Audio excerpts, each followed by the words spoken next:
You ever catch someone stealing from you, and they act like you're the crazy one?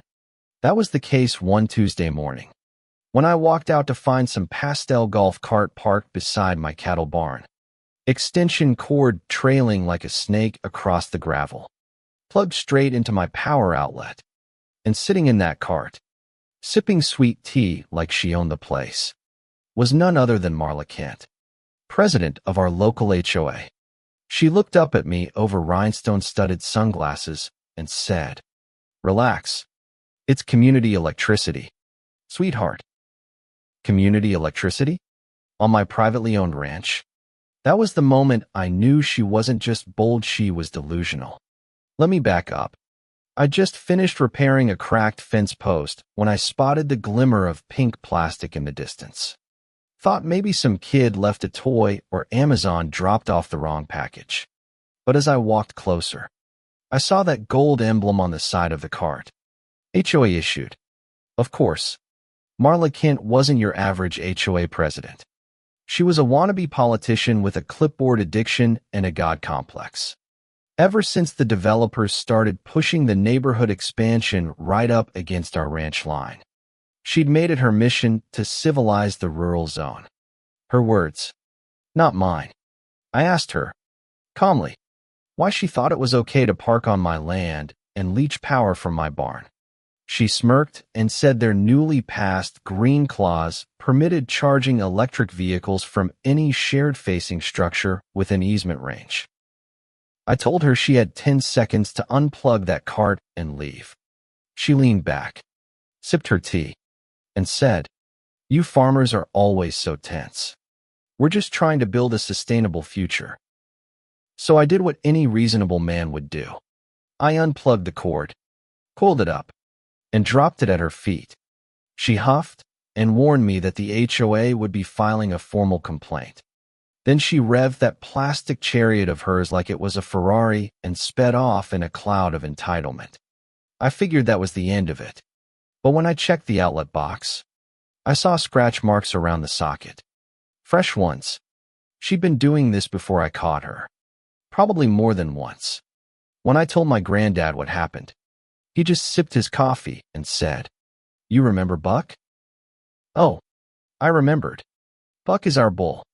2,300 pounds of muscle, horns, and attitude. Sweet as pie to family. Hates loud noises, especially electric motors.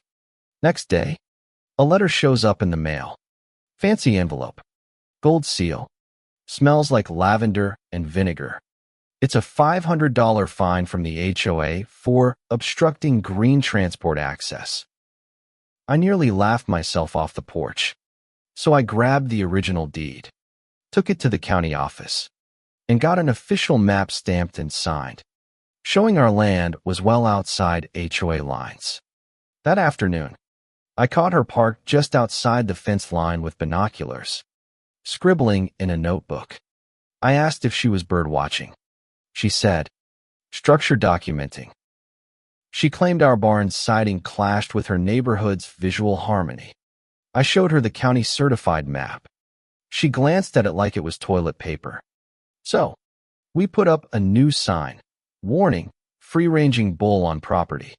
Eco-friendly, but hates carts. Then came the tipping point. The next morning, I heard that all too familiar hum of her golf cart. I turned to find Marla had returned. Cart chained to the barn post. Laminated sign slapped on the windshield that read, HOA mandated charging station. Do not disturb. I didn't say a word. Just walked back to the porch, handed Grandpa my coffee mug, and he stood up without asking. 10 minutes later, he came back with Buck on a lead rope. Buck didn't need instructions. He saw the cart. He heard the hum, and he started walking. Marla looked up just in time to see 2 tons of ticked-off bull coming at her cart like a freight train. She screamed, kicked off her shoes, and ran for the fence like it owed her money. Buck lowered his head and launched that cart straight into the gravel. Windshield shattered. Tires flew. Chain snapped like spaghetti. Marla stood there shrieking about lawsuits, livestock safety codes, and federal energy policy. Buck just snorted, turned around, and trotted back like a boss. Sheriff Nate showed up not long after. Marla ranted about eco-terrorism and agricultural intimidation. Sheriff just pointed to the deed and said, "This is private property. Your HOA rules don't mean squat here." We showed him the footage. He told Marla she was lucky we didn't press trespassing charges. You'd think she would have learned. But no. A few days later, I got served with a small claims lawsuit. She wanted $10,000 for damages, trauma, and something she called intentional bovine aggression.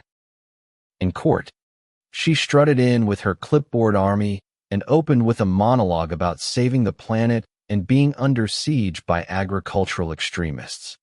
The judge let her talk. Then he looked at me. I handed over the folder, deed, maps, sheriff's report, security footage, and a photo of the warning sign.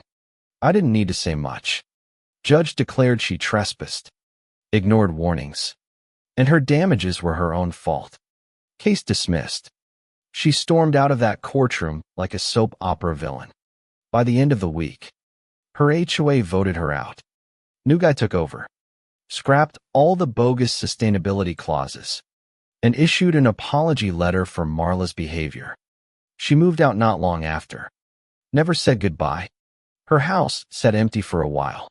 Then a young couple moved in with 3 kids and a dog who liked chasing butterflies. We let it.